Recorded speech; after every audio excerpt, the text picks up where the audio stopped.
All right, guys. So I have to say, I don't think I've ever seen cancel culture this out of control in my life.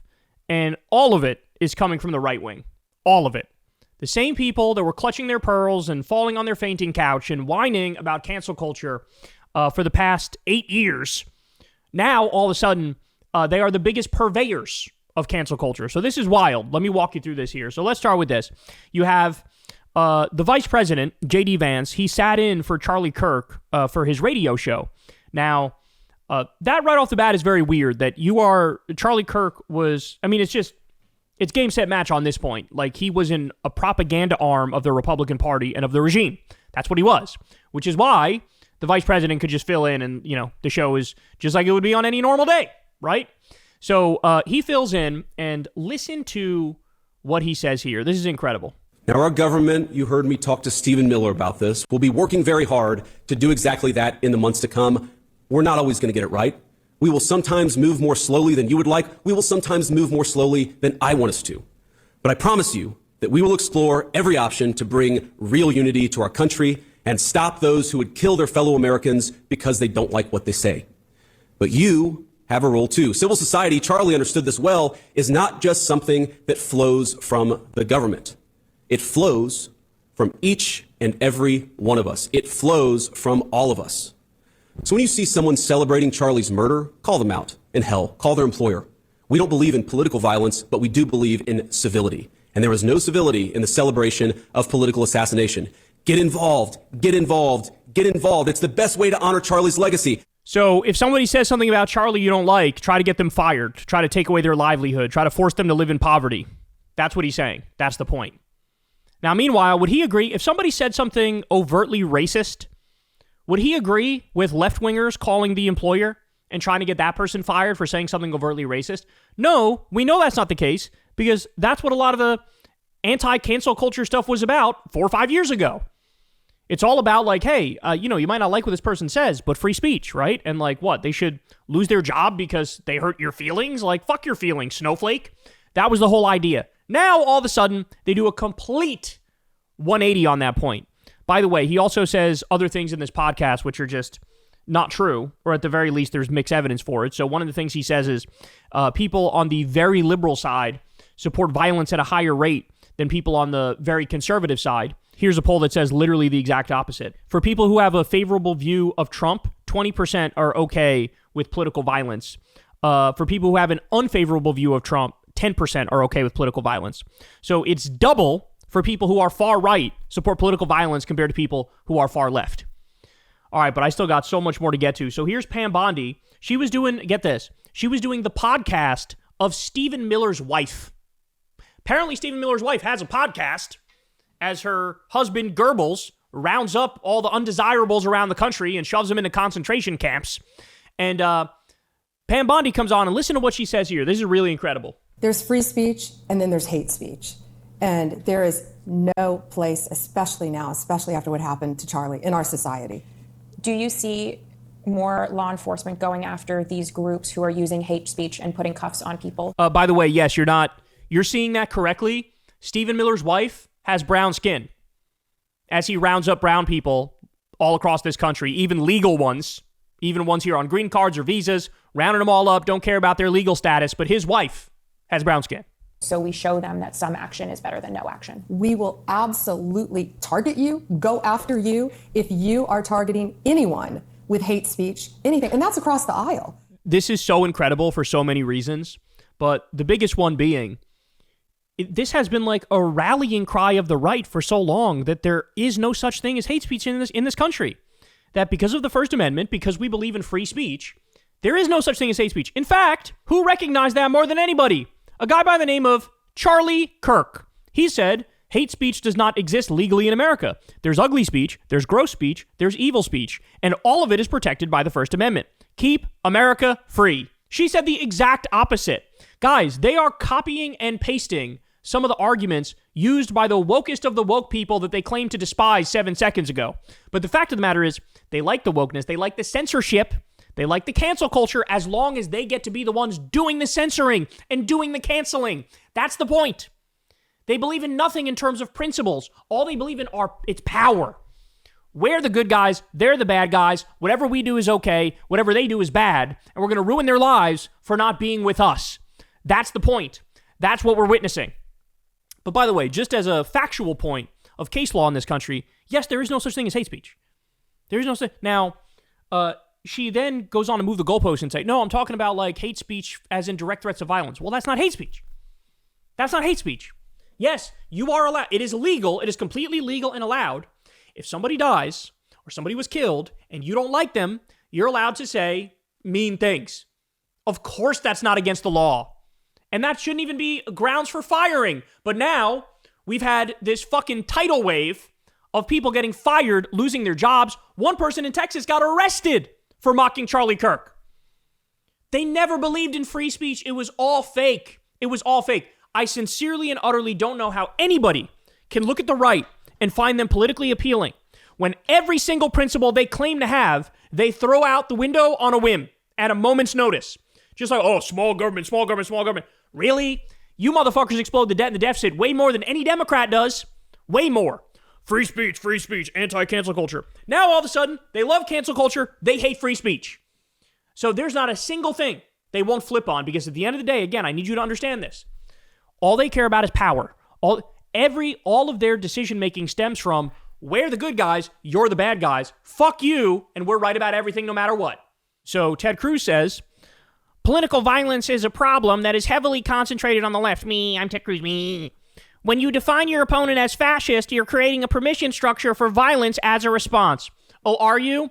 Well, first point is, Ted Cruz called Seth Rogen, the comedian, he called him a fascist. So by your own logic, were you calling for a direct threat of violence against Seth Rogen when you called him a fascist? That's point number one. Point number two is, it's concentrated on the left thing. That's not true. We've seen all the fucking data. It ranges from 75% to 90%, depending on how you count it, of the violence, the political violence, is done by the right, not by the left.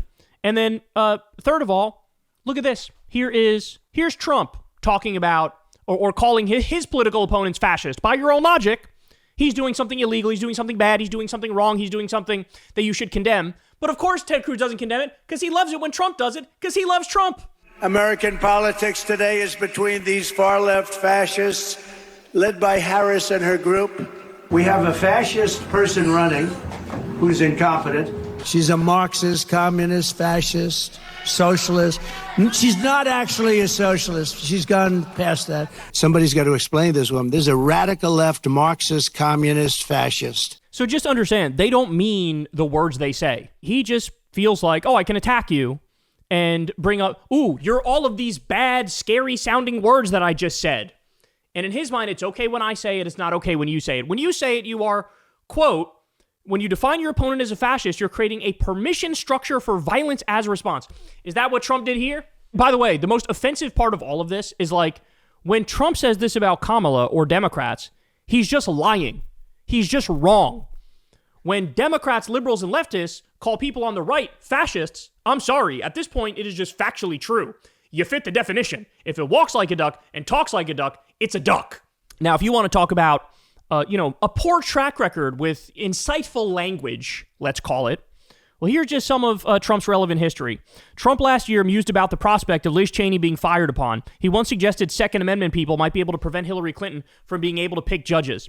In 2020, he reposted a video of a supporter saying, quote, "The only good Democrat is a dead Democrat. Jesus Christ." When he was out of office, he reposted a supporter who warned of 80 million people rising up to physically fight for Trump. During the 2020 campaign, he made light of a dangerous scene in which his supporters surrounded a Biden campaign bus on the highway. Quote, "I love Texas," Trump posted. More. In 2018, he publicly praised then Montana Representative Greg Gianforte after the GOP congressman assaulted a reporter saying, quote, "Any guy who can do a body slam, he's my guy." He also had he shared a picture of a Republican who had that bumper sticker on the back of his pickup truck that showed Biden hogtied, hands tied, tape around his mouth, hogtied in the back of the truck, and he shared that as if it was funny. He has repeatedly suggested repeatedly suggestively alluded to the prospect of his own supporters rising up in justified violence, including over his indictments and his baseless claims of widespread voter fraud. His comments often mentioned the prospect of riots. At the same time, he also said he doesn't support violence and that he hopes his supporters stay peaceful. If we're actually going to compare the records, it's not going to look favorably for the right. Okay, let's be clear about that. So here's a MAGA cultist named Brendan Dilley, and here's the stuff he's saying. But it's not just him, it's many others too. Let's watch. They've been calling Donald Trump a dictator for 10 years. He said, sure, I'll be a dictator. I'll be a dictator for day one. For one day, I'll do that. You know what they're going to do if he never does a single thing that would be even slightly dictatorial? He's already done a lot of it. Oh, my God. He tried to steal the 2020 election, you jackass. They're going to keep calling him a dictator anyway. You already got the name. One man's dictator is another man's patriot. Oh. Go full Abe Lincoln. Suspend habeas corpus. He already did for immigrants. Did you know that? No, you don't, 'cause you don't give a fuck about immigrants. Introduce martial law. Let's actually cut out the cancer from the mainstream media and the funding of foreign nations and the radicalization at the healthcare in the education level. What? Those words don't even make sense together. Radicalization at the healthcare, at the education level? What are you saying? What is it going to take us, 90 days? All I know is that whatever the response is to Charlie's death, and Charlie's death is horrific, must be 100 times more aggressive, deliberate, and well executed. It has to be. Whatever the government's response is to this has to be shock and fucking awe. So this is the response to Charlie Kirk's death. What was the response to Melissa Hortman's death? The Democratic politician who was murdered by a MAGA terrorist who had a list of 75 Democrats he wanted to kill. Lifelong right-wing activist, MAGA person. What was the reaction to that? Well, they didn't fucking give a shit. They didn't say anything. They didn't condemn. People on the left were like, holy shit, that's horrible. But people on the left weren't saying, civil war, we need their blood to run through the streets. This is how the right reacts. This is not how the left reacts in any way, shape, or form. Now, by the way, Trump was asked this in the White House. Ready? Trump was asked, okay, you say all this stuff about Charlie Kirk. What about Melissa Hortman? Listen to his reaction. In retrospect, given all of the moving ways that this White House has paid tribute to Charlie Kirk, right, do you think it would have been fitting to lower the flags to have staff when Melissa Hortman, the Minnesota House Speaker, was gunned down by an assassin as well? I'm not familiar. The Minnesota House Speaker, a Democrat, was assassinated this summer. Well, if the governor had asked me to do that, I would have done that. But the governor of Minnesota didn't ask me. I wouldn't have thought of that, but I would have if somebody had asked me. People make requests for the lowering of flag, and oftentimes you have to say no because it would be a lot of lowering. The flag would never be up. Had the governor of Minnesota asked me to do that, I would have done that gladly. Oh, my God. He didn't even know who they were talking about. He didn't even know. He was like, Melissa, who? What are you talking about? Guys, here's what you need to understand. They don't view you as human. There is literally a right-wing pundit named Jack Posobiec who wrote a book called Unhumans about how progressives are not human and about how, they're this evil cabal trying to destroy the country. They don't look at you as human. So that's why there's no empathy. There's no sympathy. If somebody on the left gets murked by a right-wing terrorist, they downplay it. They don't talk about it at all because they don't care. You're vile, you're vermin, you're scum, you're useless. This is how they think. And that's why you get a reaction like this. All right, we got another one. Ali Alexander. This guy was at January 6th. He was a big right-wing figure. I think he's fallen out a little bit because there are some pretty gnarly allegations against this guy. I'll just leave it at that. You can look him up yourself if you're interested. But this is not, you need to understand, this is not just the fringe. This is people also with power. They're saying stuff like this. My attention is going to be on trying to get Kash Patel fired, trying to get Donald Trump off his fat ass to avenge his friend, trying to use state power to tell civil libertarians to shut up while we excise all of Antifa from our country. I think 500,000 people need to be arrested, tried, and possibly killed if they're convicted for treason or something like that. 500,000 people. Arrest, possibly kill 500,000 people because they're Antifa. The fact that you even think there's that many Antifa people in the country says everything about your lack of intelligence. Laura Loomer, the one who fucking whispers in Trump's ear and controls policy, seemingly, here's what she says. I was thinking about this over the last few nights while I couldn't sleep. I have to say, I do want President Trump to be the dictator the left thinks he is, and I want the right to be as devoted to locking up and silencing our violent political enemies as they pretend we are. I've had enough of the left only thinking we will defund them, prosecute them, lock them up, and dismantle their power for generations to come. It just needs to happen. openly wishing for Trump to be a dictator. And this woman has told Trump to do certain policy things, and he has listened. This is where we're at in this country, bro. They are completely unhinged. The right is completely unhinged. They're calling for total war. They're crashing out in boiling rage. And we have this. The White House plans broad crackdown on liberal groups. Some of the highest-ranking officials in the federal government used Charlie Kirk's podcast, guest hosted by Vice President J.D. Vance, to lay out their plans. Will Stansel says they are trying to make it illegal to be liberal in America because they hate free speech, hate the Constitution, and are a bunch of authoritarian scumbags. That's exactly right. They're going to try, this is the shock doctrine, do the thing you wanted to do anyway, but now you have an excuse to do it. And what they're going to do is target any liberal groups, left-wing groups that they feel like they can investigate, they can infiltrate, they can take down, they can make their life a living hell. That's what they're going to do. That's what they want this to be a one-party state. Why do you think they've made a big deal about going after Act Blue? What's Act Blue? It's just a payment processing site for people who donate to Democrats and Democratic candidates and Democratic groups. That's all it is. It's a money laundering scam and it's this and that and that. Because they're trying to actually take it down. They're trying to make it so liberal groups, left-wing groups cannot fundraise. They're trying to destroy them. They want this to be a one-party totalitarian state. That's what they want.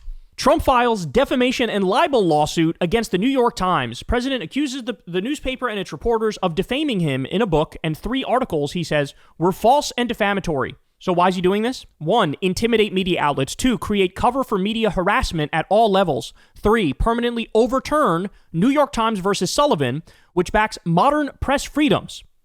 So they're trying to overturn free speech and a free press in this country. $15 billion lawsuit is what this is. $15 billion. So if you're following along, you have Fox News, Newsmax, One America News Network. They're propaganda arms of the regime. Then you have a right-wing billionaire buying up CBS, having Barry Weiss be the fucking editor to determine the content, right? Zionist hack, she is. So now you have, CBS goes from being one of the more neutral outlets to a right-wing outlet. Then you have, those same billionaires are now trying to also buy up the parent company of CNN. So CNN, CBS, Fox News, Newsmax, One America News Network, all fucking arms of the regime. Never mind the Ben Shapiro's, never mind the online outlets that are arms of the regime. Right? And all the outlets that have not submitted to Trump, what are they doing? They're threatening their license, threatening ABC, threatening NBC, going to try to take their license away from them. This is what Trump is saying. He's telling the FCC, find a way to take away their license. Then you also go after massive lawsuits against the New York Times. $15 billion lawsuit trying to tie them up in court. This is what he's trying to do. This is what he's trying to do. And it goes hand in hand. This is authoritarian dictator shit. That's what this is. You have a guy who is the most powerful man in the country, most powerful man in the world, who sued Ann Selzer for a poll he didn't like, sued CBS over how they edited the Kamala interview, sued Simon & Schuster for a Bob Woodward book that quoted him and he didn't like the quote. And he's just getting started, bro. He is just getting started. So this is where we are. The right has lost their mind. They've gone full fascist, full authoritarian, full dictator, and they feel incredibly sanctimonious and glib and justified in cracking down on Democrats and liberals and leftists because in their mind, you don't count. You don't get rights. You don't get rights because, we're the only real humans. We're the only actual people that count. So God forbid you said the wrong thing after Charlie Kirk's death. God forbid you cover Trump a little too aggressively. They will do anything and everything in their power to fucking ruin you. To ruin you. We're dealing with genuinely, sincerely dangerous people. And we're about to enter we're already in a dark period. It's going to get even darker. Hey, y'all, do me a favor and like and subscribe. It helps out big time in the algorithm. Click the bell as well for notifications when videos drop. And watch that video on screen right now. You know you want to.